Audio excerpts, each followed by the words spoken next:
Welcome back to the deep dive. So today we're going to really get into Stoicism, but maybe not the way people usually think about it. Right, not the sort of stiff upper lip, grit your teeth image. Exactly. Not that popular idea of just, cold resignation or suppressing everything. We want to dig deeper Yeah, which do you to do? the absolute foundation, Hmm. which turns out to be, well, logic, rigorous reasoning. That's absolutely it. It's funny, everyone knows the Stoics for the ethics, right? How to handle life, find peace, The practical stuff. the practical stuff. But what often gets missed is that all that rests on this incredibly detailed, almost technical bedrock of logic. And epistemology too, actually. Really? I didn't realize it was that central. Oh, massively central. Largely thanks to thinkers like Chrysippus. He was apparently quite the master of formal logic back in the day. People knew him for it. Okay, so that's our mission then. Let's explore this Stoic logic, not just as some dusty academic thing, Definitely not. but as, well, the essential tool for actually living morally. The sources talk about sharpening the sword of reason. I like that image. It's a great image. Yeah. And it really reframes everything. See, the ultimate Stoic aim is eumonia, that good life. Which we translate as happiness, but it's more like flourishing, being your best self. Exactly. Flourishing agency.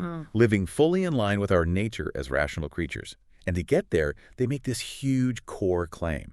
Virtue is necessary and sufficient for happiness. Wow, okay. Necessary and sufficient. That's a massive claim. It really is. Because it means all the external stuff, health, wealth, reputation, all the things we usually chase, Mm-hmm. they're basically irrelevant to your actual core happiness, your flourishing state. Precisely. They're indifference in Stoic terms. Yeah. Preferred, maybe, but not essential for eudaimonia. So if you accept that premise, Which is a big if for many people. a very big if, absolutely. But if you do accept it, the whole game changes. If virtue alone guarantees happiness, then the question becomes, how do you get virtue? And the answer is? Perfect reasoning, flawless logic. Logic isn't just about debating points. It's the very engine that builds your moral character. Okay, let's unpack this then. If virtue equals happiness, how does something as seemingly technical as logic, how does that actually get us there? What's the mechanism? Well, first, we got to see Stoicism as this holistic system. Right. It wasn't just a collection of tips. Traditionally, it's divided into three parts: ethics, physics, and logic. Ah, right, the famous triad. Exactly. And crucially, they're all interconnected, like parts of a living organism, or maybe like a fertile field where the fence is logic, the soil is physics, and the crop is ethics. They need each other. So you couldn't just take the ethical advice, the how to be calm bits, and ignore the rest, like their view of the universe or how they thought reason worked? Nope, you really couldn't, or at least they argued you shouldn't. The whole structure was meant to mirror the coherence they saw in nature, in the cosmos itself. It all hangs together. Okay, so it's a system. Where does virtue fit in? What is virtue for them? The goal, as a human being, is to achieve aratu, excellence. Excellence of character. Exactly, the perfection of agency. Humans reach their potential, their specific excellence, when they think clearly and reason really well about their lives.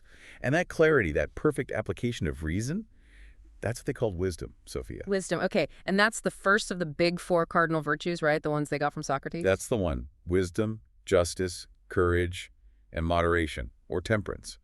But here's the key logical move, the insight that makes wisdom number one. Go on. The other three virtues are essentially just wisdom in action. They're wisdom applied to specific areas of life. They derive from wisdom. Huh. Okay, explain that.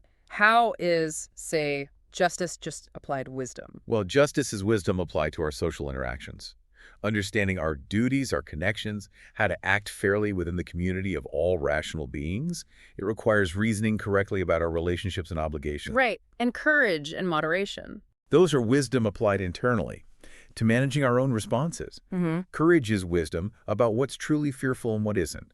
Moderation is wisdom about desires, what's truly needed versus what's excessive.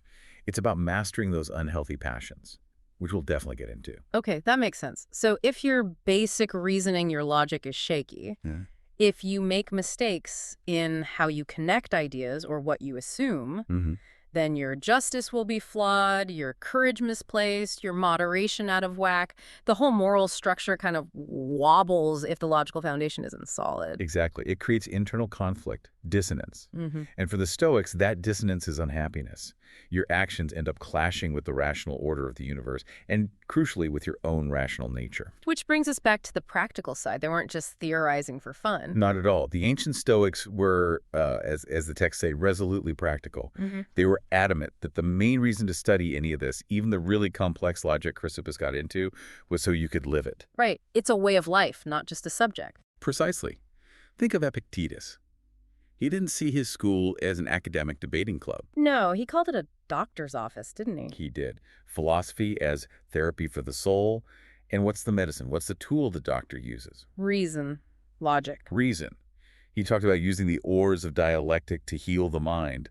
The point is to find and fix the flaws in your thinking, your judgments. And like going to a real doctor, sometimes the cure is uncomfortable. It might hurt to confront your own inconsistencies. That famous line, you shouldn't leave the philosopher's school in pleasure but in pain, because you've had your faulty assumptions challenged. That's it. The pain of realizing your cherished beliefs might be illogical or harmful, but you leave healthier, more rational. And this focus on individual rational consistency, it connects back up to their physics, right? To their view of the cosmos. Absolutely. The microcosm reflects the macrocosm. The Stoics saw the universe itself as this perfectly rational, coherent system governed by an inherent reason, the logos. Like a universal operating system. Kind of, yeah. So, to live according to nature, their big ethical injunction means acting rationally, understanding you're part of this larger rational whole, this community that includes gods and all other humans. So your personal logic needs to align with the cosmic logic. That's the ideal. It's this grand ambition, really, trying to deduce ethical truths with almost mathematical certainty, starting from premises about this perfect, rational nature. You see that later, too, like with Spinoza trying to lay out ethics like geometry. It's a similar impulse. Logic is the tool that ensures your internal programming, so to speak, matches the universal programming. If you don't grasp how reality works, that's the physics. Or if you don't know how to reason correctly, that's the logic. You can't live out your purpose properly. The ethics. That state of perfect alignment, the mind totally free of contradiction, that's eudaimonia. That's the goal. But, okay, if the universe is perfectly rational, what about us? We mess up. We feel irrational things. Where does that breakdown happen, according to the Stoics? How do they pinpoint the source of our errors? Yeah, that's the million-dollar question, isn't it? And it leads right into, I think, the most practically useful and maybe controversial part of Stoic logic. Yeah. How they analyzed emotions. Absolutely crucial. When people hear Stoic and emotion, they often jump to suppression or being unfeeling. Right, the Vulcan stereotype. Exactly. But that's really not it. They were doing something much more like intellectual surgery.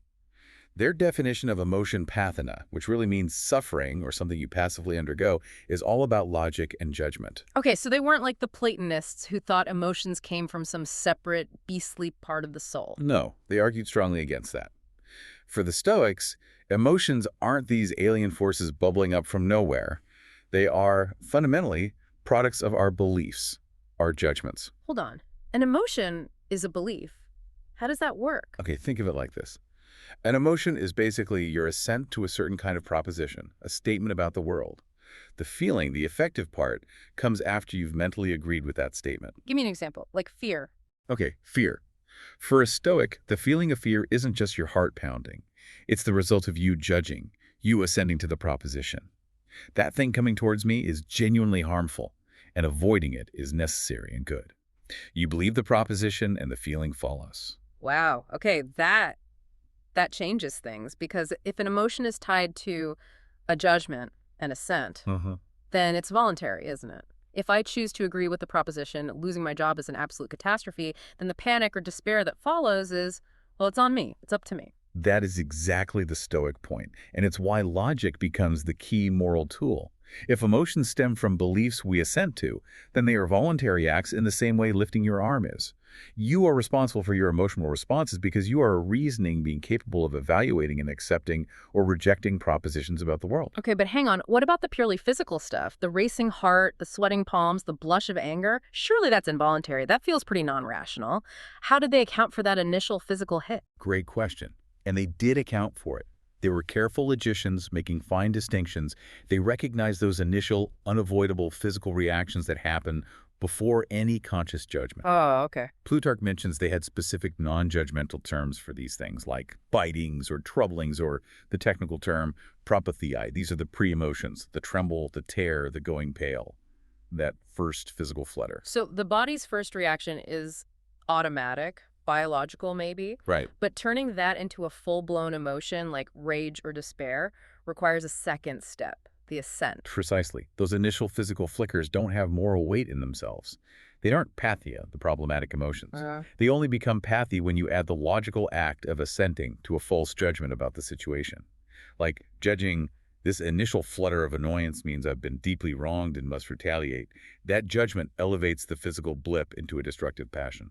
So the failure is always a failure of logic, a mistaken judgment. Always. And since virtue is the perfection of reason, Then getting rid of false judgments means getting rid of destructive emotions. that's the direct logical consequence. Pathological emotions, the excessive ones, happen if and only if the underlying belief driving them is false. Virtue, being perfected reason, weeds out false beliefs, and therefore it automatically eliminates the excessive suffering caused by those beliefs.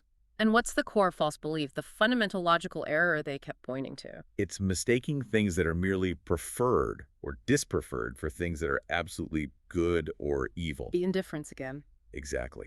Treating health, wealth, reputation, or even life itself as if they were the ultimate good, which for them is only virtue perfected reason, sets you up for disaster. Or treating their opposite, sickness, poverty, death, as if they were ultimate evils. Because those things aren't fully under your control. Right, so you make your happiness logically dependent on something external and unreliable. When you assent to the false proposition, losing my wealth would be an unbearable evil, you guarantee suffering when market forces, or just bad luck, take your wealth away. The suffering comes from the false judgment, not the external event itself.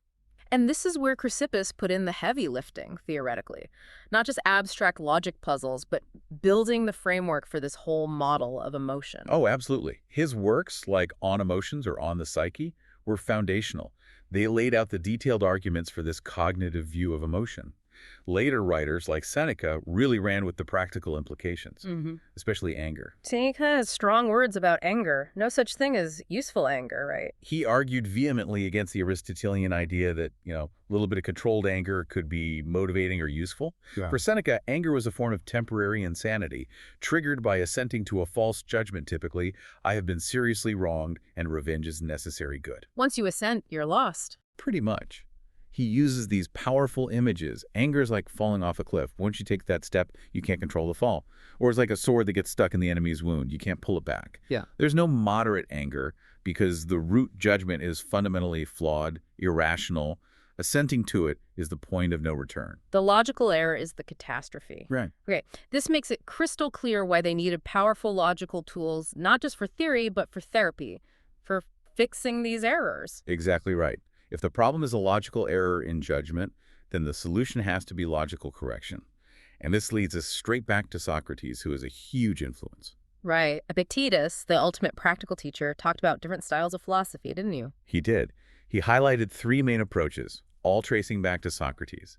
Straightforward argument, exhortation, or encouragement, protreptikos. And then the really crucial one for therapy, refutation, elenchtikos. Ah, the elenchus, the Socratic method of cross-examination. That's the one. The goal is to expose the contradiction in someone's thinking, to show them, as Epictetus put it, how he is not doing what he wants to do and is doing what he does not want to do. Meaning, you say you want peace of mind. Right. You say you want tranquility. But you keep making judgments like public opinion is vital, that guarantee anxiety. The logic doesn't line up. Precisely. The internal contradiction, the logical inconsistency, is the source of the suffering.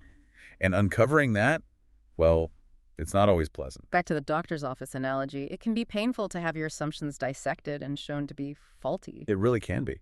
Because you realize the source of your distress isn't usually the external event you blame, but your own flawed reasoning about the event.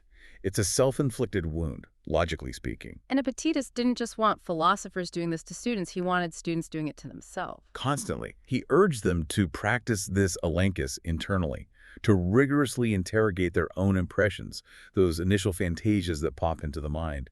Don't just accept them, challenge them logically. What's the absolute first logical step needed for that self-interrogation to even work? It has to be the dichotomy of control. That is job number one. You must make that clean, logical separation. Between what's in our power and what's not. Exactly. What is truly up to us, our judgments, opinions, desires, aversions, our volition, and what is not truly up to us, the indifference, our body, health, wealth, reputation, other people's actions, outcomes in the world. It sounds simple when you list them, but why is making that sharp logical cut so absolutely essential for Stoic freedom? Because freedom, for a Stoic, means being unimpeded, unhindered. If you logically tie your well-being, your sense of self, to anything in that second category, anything not fully in your power. Like needing someone else's approval. Precisely. Yeah. Or needing a specific outcome to happen. If you do that, you have, by definition, made yourself vulnerable. You've subjected your peace of mind to things that can be blocked by chance, by other people, by reality itself. So by logically restricting your concern only to what is truly yours, your internal world of judgment and assent, you become untouchable. Untouchable in your core self, yes. Nothing external can then truly harm your moral state, your eumonia, because you haven't given it the logical permission to do so. That strict logical division is the absolute prerequisite for genuine autonomy and tranquility. That's a much deeper way to think about it. It's not just helpful advice, it's a necessary logical condition for freedom. Wow. Okay. And Marcus Aurelius seems like someone who really took these logical tools to heart for daily use. He's the ultimate practitioner, isn't he? His meditations are full of these self-directed logical exercises. He gives us some really concrete techniques to interrupt that assent to false judgments. Like the deconstruction exercise, breaking things down. Objective analysis or deconstruction. When you feel a strong pull towards something, desire for fancy food, a luxurious item, fame, or a strong aversion to something, Marcus tells himself, stop, ask. What is this thing, really? What's its actual material substance? That fancy roast is the dead body of an animal. That purple robe, just sheep's wool dyed with shellfish gore. That fame, clapping hands, echoes of voices. Brutal honesty, almost. It is. And then the second question, how long will it last? Everything changes. Everything decays. Nothing is permanent. This fancy dish will be digested, this robe will wear out, this applause will fade. And the logical point of this morbid breakdown is to strip away the false layer of value that culture or habit has painted onto the thing. To see it plainly, objectively, without the misleading impression that says, this is essential or this is terrible. You replace the proposition, this promotion is the key to happiness, with this is a temporary change in social status. Precisely. You refuse to assent to the value judgment. If you stop the faulty judgment, this is good, this is bad, before it takes root, you prevent the unhealthy emotion that would follow. It's logic applied directly as preventative medicine for the soul. Okay, that's dealing with perceptions. What about actions? He had a logical tool for that too, right? The reserve clause? Yes, the hypexeresis. This is crucial for acting in the world without anxiety. It's a logical commitment you build into every intended action. How does it work? Whenever you set out to do something, go on a journey, complete a project, help someone, you frame your intention conditionally. You say to yourself, I will do this if fate permits, or I will aim for this outcome, reserving the outcome itself. So you commit fully to the effort, which is in your power. Yes. The virtuous intention, the rational attempt. But you don't logically attach your peace of mind to the result, which isn't fully in your power. Exactly. Because if you don't include that reserve clause, if you just say, I will succeed, then any setback, bad weather, unexpected obstacle, someone else's failure becomes a source of frustration, anger, despair. Because your mind hits a logical wall. I willed X, but not X happened, therefore something is wrong, therefore I am suffering. Perfect summary. But if you've already logically accepted, I will do my best to achieve X, but the outcome is not ultimately mine to command, then when not X happens, your reason isn't disturbed. You accept it as part of the rational unfolding of events you couldn't control. Your equanimity is preserved. Misfortune finds no logical hook to catch on. It's like building logical buffers into your plans. That's a good way to put it. And this relentless application of logic extends even to breaking bad habits, like anger. How so? You can't just decide not to be angry if it's a habit. No, but you can treat the habit as something to be logically observed and systematically weakened. Epictetus advises tracking it, almost like an opponent. Keep score. Okay, today I got angry. How many days in a row is that? Then aim. I will go one day without anger, then succeed. Okay, I managed one day, now let's try for two.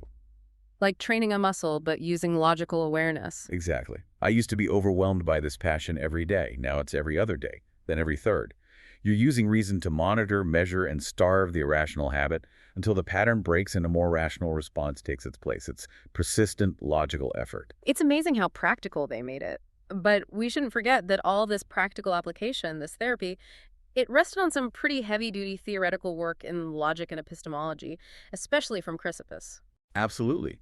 We can't just focus on Epictetus and Marcus without acknowledging the massive intellectual structure underneath, built by figures like Zeno and especially Chrysippus. He was the system builder. So let's touch on that theoretical side.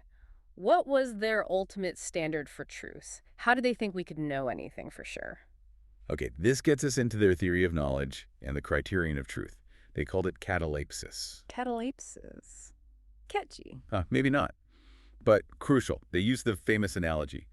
The newborn mind is like a blank sheet of paper, or maybe wax. Right, and the sense is right on it. The senses provide initial impressions, the phantasias, raw sensory data, basic thoughts.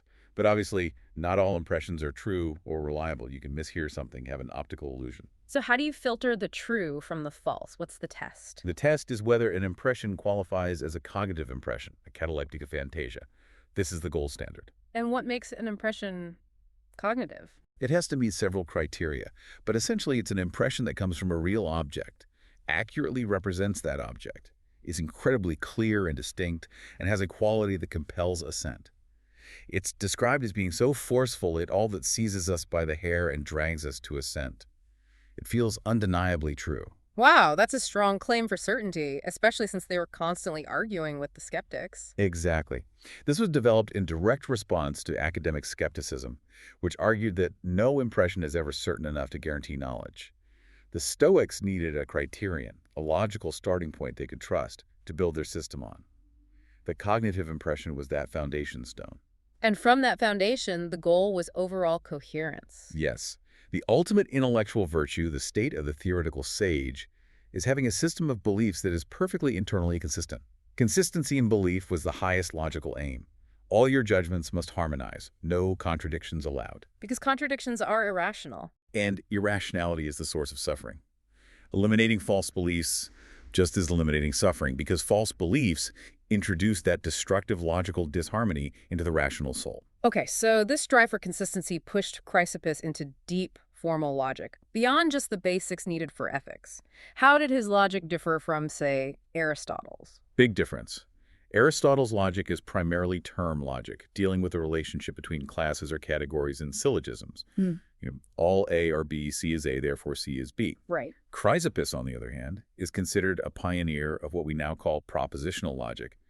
He wasn't focused on terms, but on the logical relationships between whole statements or propositions. Using connectives like if dot then, either dot or and. Exactly. He analyzed the validity of arguments based on their structure, regardless of the content of the propositions. He identified fundamental argument forms, the five indemonstrables, which were considered self-evidently valid, the basic rules of reasoning. Like modus ponens. If P, then Q. P, therefore Q.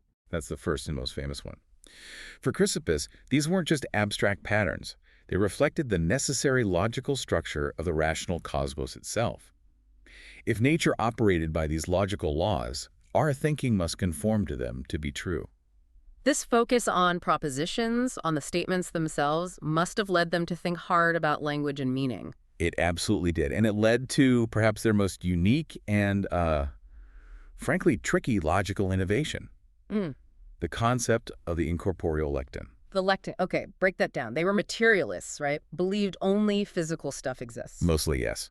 They believed only bodies could act or be acted upon. But this created a logical puzzle when it came to thought and meaning. How so? Well, think about when you say something. There's the physical sound you make that's a body. There's the external object you might be talking about that's usually a body. But what about the meaning itself, the thought content? Is that a body? Doesn't feel like it. They concluded it wasn't. So they posited this third category. The thing signified, somai nomenon, which they called the lecton. It's the abstract meaning, the sense, the propositional content of what is said or thought. But if it's not a body and only bodies exist... Ah, the logical wrinkle. Yeah. They define the lecton as incorporeal. It subsists rather than exists. It's a necessary logical category to make sense of language and thought, even if it doesn't fit neatly into their materialism. So it's the abstract what is meant by a statement. Exactly. And they analyze lecta further, distinguishing between incomplete ones, like just a predicate is running, and complete ones, which express a full proposition, axioma, like Socrates is running. And that complete proposition, the axioma or lecton, that's the thing we assent to or reject. It's the object of judgment. Yep. That's the thing that carries a truth value, true or false. Our act of assent, katalepsis, engages directly with this incorporeal lecton. So all that complex theoretical logic, propositional forms, epistemology, the lecton, it all feeds back into understanding the moment of judgment, which is the key to ethics and emotion. Perfectly put. Chrysippus's theoretical machinery was ultimately designed to provide a rigorous understanding of how we reason and judge, so that we could then apply that understanding practically, correct our logical errors, and achieve virtue, that state of perfect rational coherence. Logic wasn't just a subject, it was the blueprint for engineering a virtuous soul. So when we boil it all down, what does this deep dive into Stoic logic really tell us? It's definitely not just about dry syllogisms or academic point scoring. Not at all. It's about recognizing that this rigorous, sometimes highly technical logical discipline was, for the Stoics, the absolute necessary groundwork for achieving genuine wisdom and coherence in life. It's the pathway. It is the pathway. By seeing our emotions not as mysterious forces, but as logical judgments our assent to propositions, often false ones, they give us this incredibly clear, rational method for self-transformation. Logic becomes the sharp sword we use to cut away the false beliefs that cause our suffering. The goal being to perfect our agency, our ability to choose and act rationally, free from the distorting influence of those illogical, inconsistent beliefs. Sharpening the sword of reason is really sharpening ourselves. Well said. It's this constant conscious work of identifying the faulty logic we've absorbed, maybe from society, maybe from habit, challenging it, using these tools, and replacing it with sound reasoning. It demands that Socratic self-examination, powered by logical rigor. Yeah. You know, the ancient Stoics, they faced their own versions of information overload, confusing messages, societal pressures, just like we do. The human condition doesn't change that much. So, thinking about their core idea that virtue means eliminating false beliefs, and false beliefs cause most suffering. Maybe the final thought for everyone listening is this. What is it? What's one deeply ingrained belief you hold maybe about success or what you need to be happy, something likely absorbed from outside that might not actually stand up to a rigorous, logical, Socratic cross-examination? What false belief could you challenge today with the sword of reason to find a bit more tranquility?